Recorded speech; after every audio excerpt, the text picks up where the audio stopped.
How's everybody doing today? I'm actually surprised to see a lot of people here. Not in this room particularly. There's a good crowd here, but so many people in HTML5 Dev Conference. It's just amazing to be here. It's my first time here.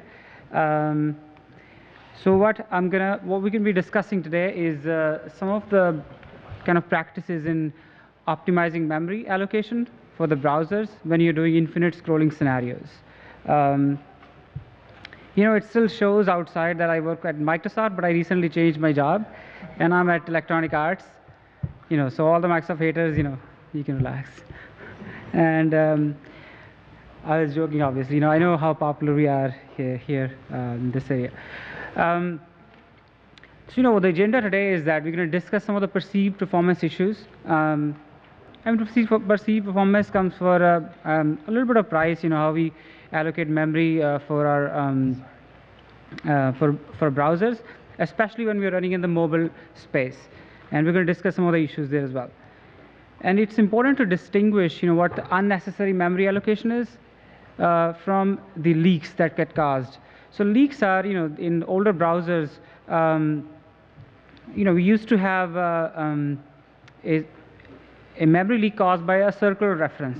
So what that is let's say you have an element, you associate an event, delegate to it, and inside the closure, if you also access the parent object which actually created the closure, then you might create a circular reference which would leak a memory. And it was an issue with the JScript.dll. It also was the issue with some of the modern browsers, including Chrome. So a lot of modern browsers today, they don't have significant memory leak issues, but they still there are. But we're not going to discuss leaks today. That's a very separate topic by itself. But we're going to discuss how to optimize and restore some of the memory that gets allocated to your application when you infinitely scroll the system. We also should kind of distinguish between what a snap-in scrolling is and versus what is inertia-based or the momentum scrolling, where you scroll once and then screen keeps going and slowly stops down to a moment. It's kind of, when we discuss growing of memory, it's important that even a small 200 by 200, or very small image that you allocate, consider a scenario of eBay, for example. Or, I should probably name somebody who is, which company, which people are not here from. So imagine a scenario where you have a large page where you display, let's say, a movie's poster, all right? And then you show at a time 50 items. When you scroll, you infinitely want to scroll as many as that are being satisfied by the filter, and you want to keep going. What happens is, in a vertical scenario, which you are scrolling from bottom to top, you don't want to have a snap-in experience, because then you have to do a lot of times to just go to the next pages. That's very similar to actually having a paging in your system. For a horizontal scroll, though, because you don't want any half-cut information, you usually want to have a snap-in experience for the scroll. And for a snap-in experience, where you just always want to show one page by one page, you can easily manage memory for that, because you allocate memory for one page, remove the memory that was allocated for the previous page, and so on. So that's an easier scenario. But we're going to focus on an infinite scroll-based scenario where it's a little bit more challenging. And then we're also going to discuss in the future, what else we can do without actually having to just do some memory management here and there. What can we do with some memory pool, maybe if we can allocate that. After this talk's attendance, maybe we'll learn how to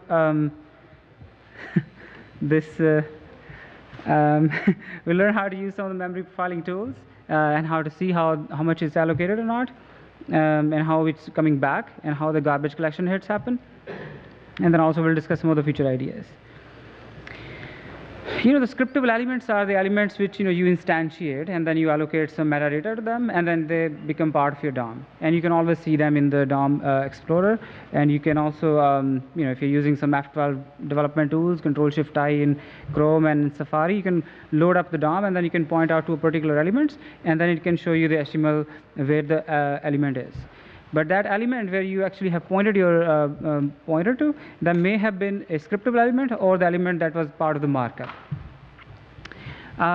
Some of the challenges in inertia scrolling are, if you're developing for the mobile devices, for iOS especially, if you scroll, you could have engaged an on-scroll event handler for a particular container. But when you scroll, at the time when your finger is on the screen, it's firing the on-scroll events. But when you leave it, then it's still moving in the air. Then the scroll event is not fired. So that means you don't know exactly which pixel scroll top position the user is at. So when it stops, then you get an event triggered, and then you can basically learn where the user has stopped. So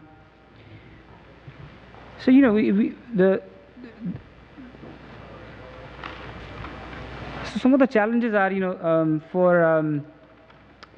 one of the other challenges that I wanted to discuss that was in IE or a Chrome or some of the desktop-based browser. What happens is when you're scrolling, even when you're in inertia scrolling, you may not want to have all these events triggered, because that's very chatty to the system, and even in the event handler, you might be checking, hey, is it time to load for the next records?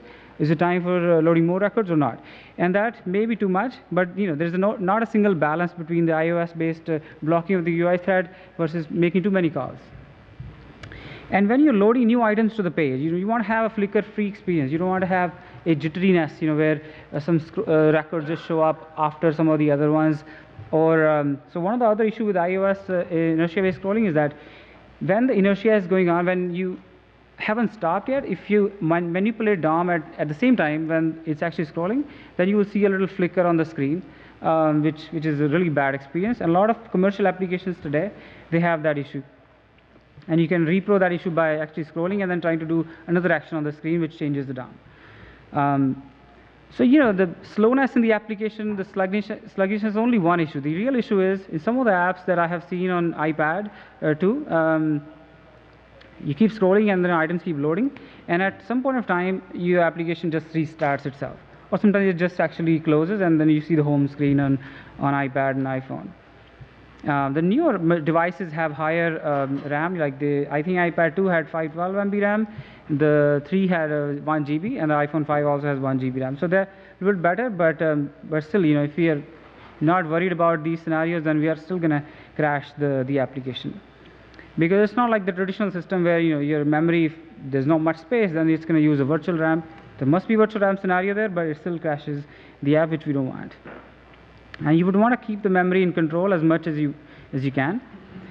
Some other people I talked to about loading multiple records from the screen with without having to have a page next or page previous buttons, is that they can have a load more. In a lot of commercial applications today, they have a load more button at the bottom. I mean, I don't think that's a really good experience. I mean, it's not like we are just doing that for the purpose of doing it. We really want to load some new records. That's why we're trying to scroll. So that means the application, I think, should be smart enough to load new records, but without having to annoy the user by having a demand to load more button. We can also remove some of the elements when they go up from the viewport. When you scroll up, some of the elements are not seen. You can remove them.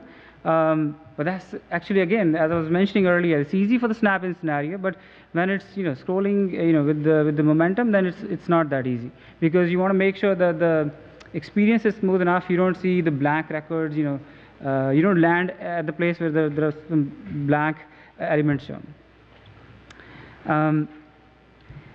So as I mentioned earlier as well, that snapping experience, horizontal one, good, but the vertical one, not such a good idea. So what can we do? I will also show you a demo, by the way, and I can just discuss some of the ideas with you first. One of the ideas is that you have a large container. You always, when you're scrolling, you're keeping the track of scroll top position, where your scrolling position right now is. Because if you have loaded, let's say, 500 records, the screen is only this big, like 1,000 or 1 or 2,000 pixels in height, and so your scroll bar is going to change significantly, right? So wherever the scroll bar position is, that's called the scroll top position, and you can keep the record there. Now, whatever the elements that, okay, let me just put context around this example as well. So what we're discussing here is that you have a container. Container loads images. Okay, so images are contained in a div. So you have a big div containing multiple small divs containing these images. So that means you will see these thumbnails. In fact, let me just show you what I'm going to show. in a second.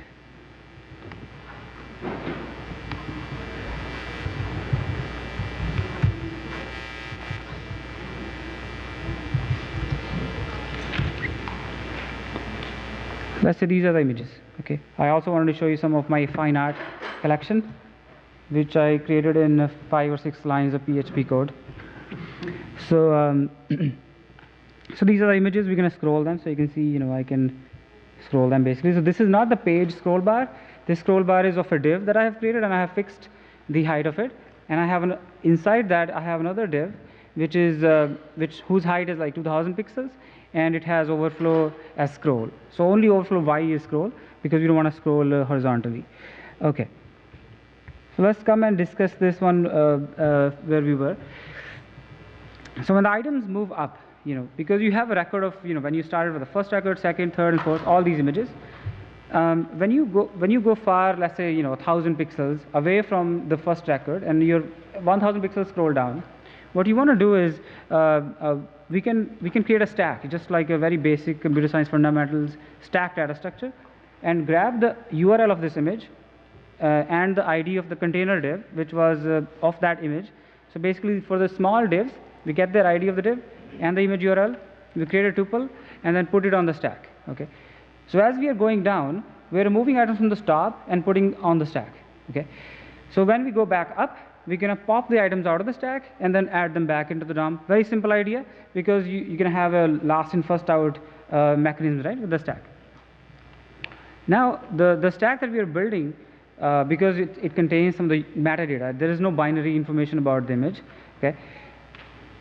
What we can do with that is we don't want to keep it in the memory, because we don't need it to keep it in the memory. So what we'll do is we'll just serialize it down to the local storage.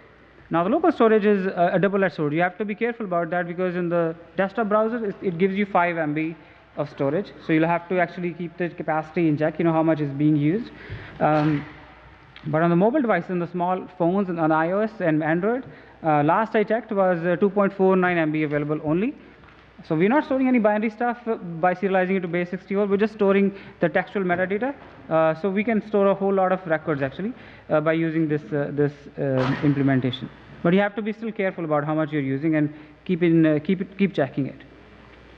So again, when the user scrolls back up, that means we will load the stack again. We'll pop some item out and then push it back into the DOM. So it will work fine as well.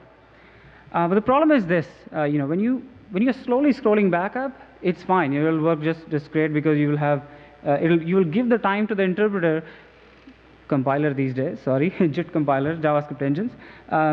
You will give it enough time to load back the stuff. But when you quickly drag the scroll bar, okay, or you do this on the iPad or iPhone, because now the UR thread was blocked. When the scrolling is going to stop, you're going to be very far away from where you started scrolling it. So in those scenarios, this will not work. Even if it did work, you don't want to load all the records that you have passed through, because there's no need, because the user is only going to see one page at a time, and you have dragged so much up high. Underneath all the records, you don't want to load. You only want to load where you have stopped. Now, so this is actually the structure of the stack, how it's going to look like. The H1 and H2 are the IDs of the divs. The div contain an image element whose URLs are being serialized here. So we have to work with something else. So this idea is partially okay. So let's talk about some different idea altogether. We create a hash table. Okay, hash table contains the keys as the ranges, starting from, let's say, 0 to 1,000, 1,000 to 2,000, 2,000, 3,000, and so forth. It's my hypothesis that I have taken 1,000 pixel ranges, but you can take less or more as well. So the idea is this, that when the items get rendered on the screen, after they are rendered, after the flush has happened on the paint, we get populated with every div. The smaller container div contains an offset top property.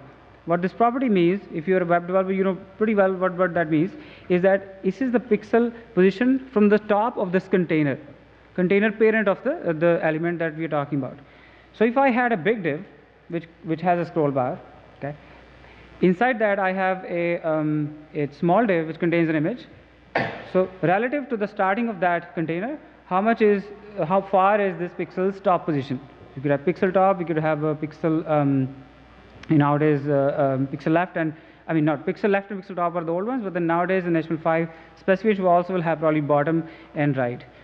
I'm guessing because I think in CSS now we have bottom and right, so hopefully in this one as well. But we are only concerned about pixel top because you will know soon why we are worried about that. Okay, so what we're going to do is we're going to take the, so when we are scrolling, when we are rendering the items, right, we're going to take the pixel top position, create a hash range, store that item in there. So the ID of the hash table is key is going to be the ID of the div, and the value is going to be just the image URL again. And I will also show you a sample of how this hash table actually looks like. Now we're going to do the same thing. We're going to store it into a local storage. We're not going to keep that in memory because we don't need it at all times. But you also want to keep in mind that we are creating an array of, or associative array. So when you store it in the local storage, you cannot store anything as a binary or any object, right? You have to serialize it into a string format. So you will say JSON.stringify, and then you will serialize it into local storage. Similarly, when you're loading it back, you're just going to do JSON.parse. Now we have saved all the items. So let's say our example is that our page is say 1,000 pixels in height. Okay, so that means in the first range, 0 to 1,000 pixel range, we have stored all the elements that are on the first page. Let's call it a page. And similarly, from the next onwards, from 1 to 2,000, there are other pages, elements, metadata there. Now, what we're going to do is, whenever the user scrolls back up quickly, right? Quickly means if it's my hypothesis that if the distance between the loading of, from the stack is, if the distance between the two scroll positions, the previous scroll position and the current scroll position is more than 200 pixels, that means I have missed some items. That means I have to rely on something else. So when the user scrolls up quickly, let's say we were at 7,000 pixel at scroll top position, we go quickly back up at 2,000, 2,500. Okay, so we're going to load 2,000 to 3,000 range. We're going to load all the elements up from the hash code, say O1 lookup. It's very simple. You load that range, and then you render all the items from it. Done.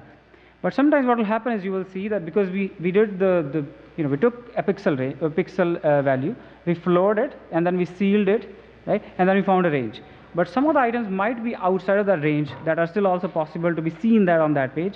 So for our hypothesis, what we'll do is we'll take 1,000 range before and after as well, so that just to be sure that all the elements are going to be shown. So I took 2 to 3,000 plus 1 to 2 and 3 to 4. And then we just go through them, add them back into the DOM. So once we have loaded these items from this hash table, we don't need to keep them in the structure anymore. So we'll remove them from the hash table as well. And there is a bug, if somebody can spot it, once you have gone through it, then I will be happy to kind of hear it. Otherwise, I'll discuss that towards the end. Now, of course, we will delete the keys, and then we will have changed this hash table. We'll serialize it back into the local storage again. Okay, so the hash table will look something like this. You have a 1,000, then you have another associative array in it, which has the keys, which are the divs, and the URLs are the image properties, image source elements. Okay. Now the challenge, with this one is that so you don't want to load all this big hash table just for the small element. For the purposes of just loading the sequentially last 20 or whatever n items which we have configured, you don't need this hash table. You can just do that from the stack. But what if we could combine our two ideas? Okay. We'll build the hash table as well as we will build the stack. Both of the things will be there, and then we will serialize obviously both of them. Now, when the user goes back up, we'll load from the stack first. That is our primary, preferred way of loading the items back into the DOM. But if it doesn't happen, that means the ranges, as I mentioned earlier, if the distance between the two scrolls is more than 200 or 500 whatever pixels, depending on the device also actually, is larger, then we will look up the hash table, load from there, and then call it good. So some of the issues. Okay, let's actually first see how it works, and I will also show you how the memory is actually increasing. So let's say this one.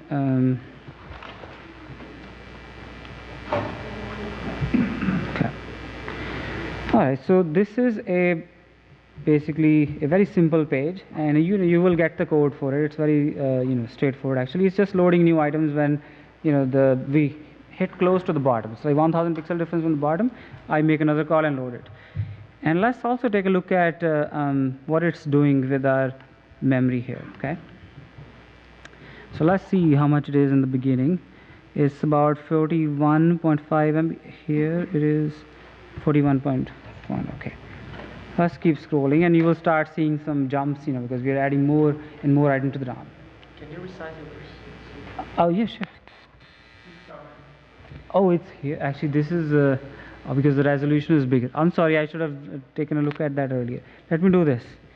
Okay.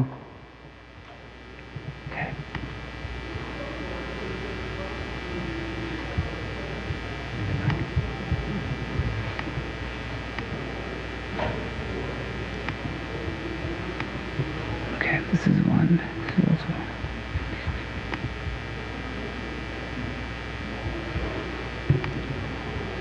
Okay. This two. Okay. The two. This is not it. Sorry about that. I should have actually noticed the resolution earlier. Okay.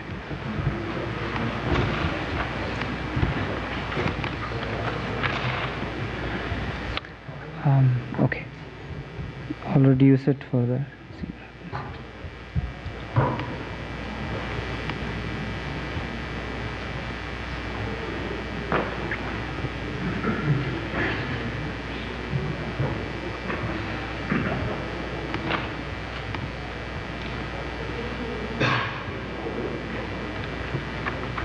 What's the resolution?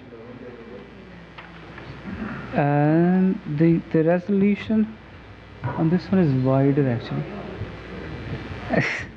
Okay, I can open another browser. I don't think the browser is the issue, but yeah, because it's extending it on the sides. Okay, let's not maximize it. Sure. Just a second.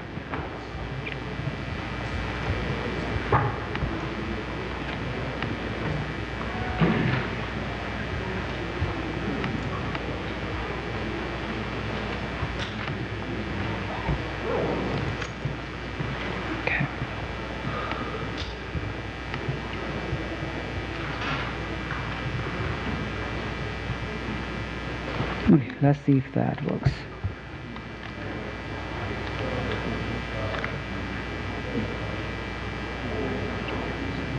Okay, I hope this one will do. Okay, let's also open Chrome for the comparison anyway. Okay.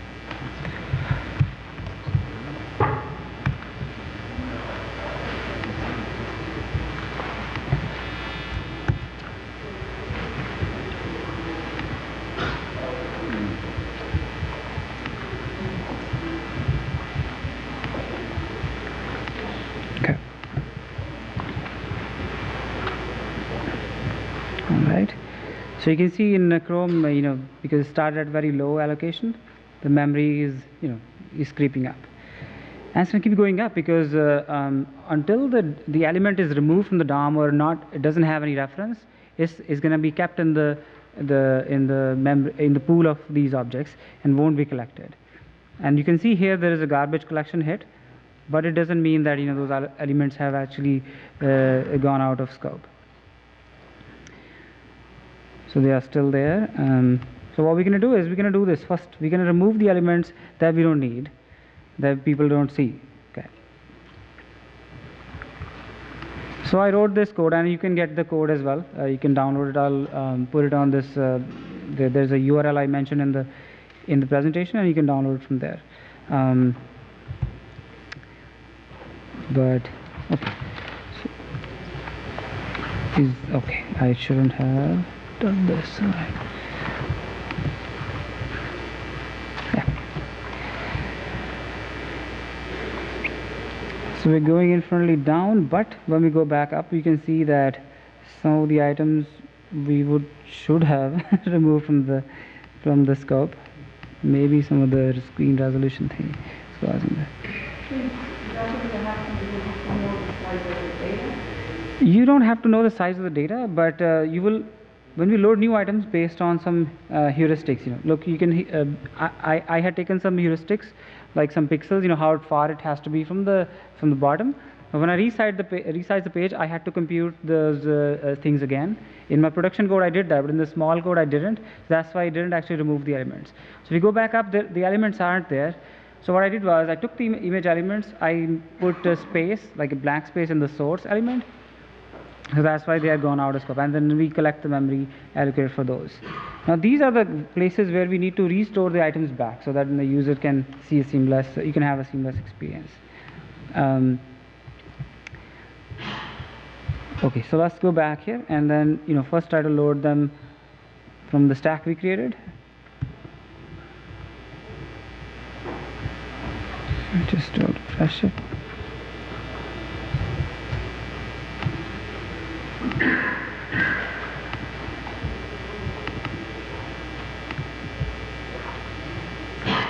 Okay, because it's working with the full resolutions, I'll show you with that, but I also will tell you later how to fix that one if your resolution changes.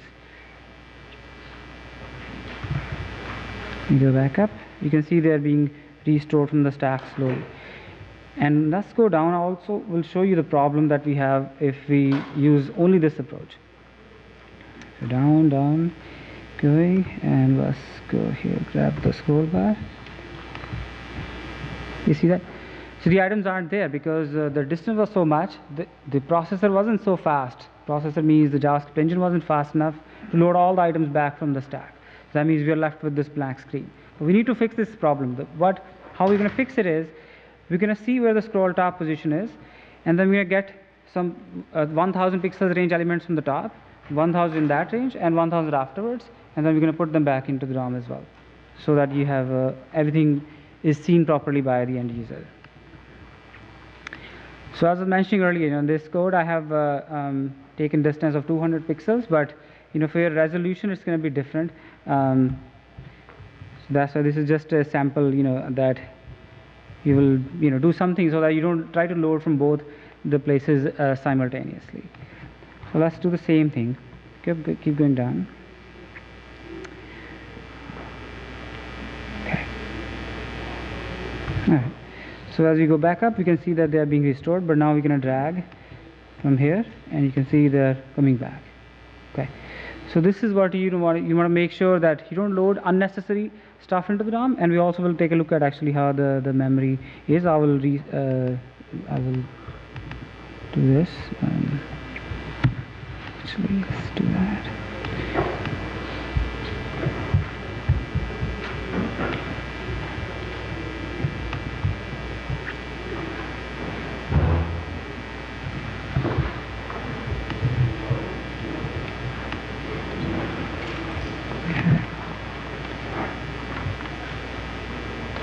You will see small dips. It's harder to see this chart than it is to see in Chrome. And that one is IE 11, by the way, because IE 10 doesn't have the memory profiler. Only the 11 version has, and it's only in preview. So if it crashes, it's okay, I guess. It's not released yet, I mean. So here, let's take a look. Let's actually restart the profiler so that you can have a unbiased. Okay.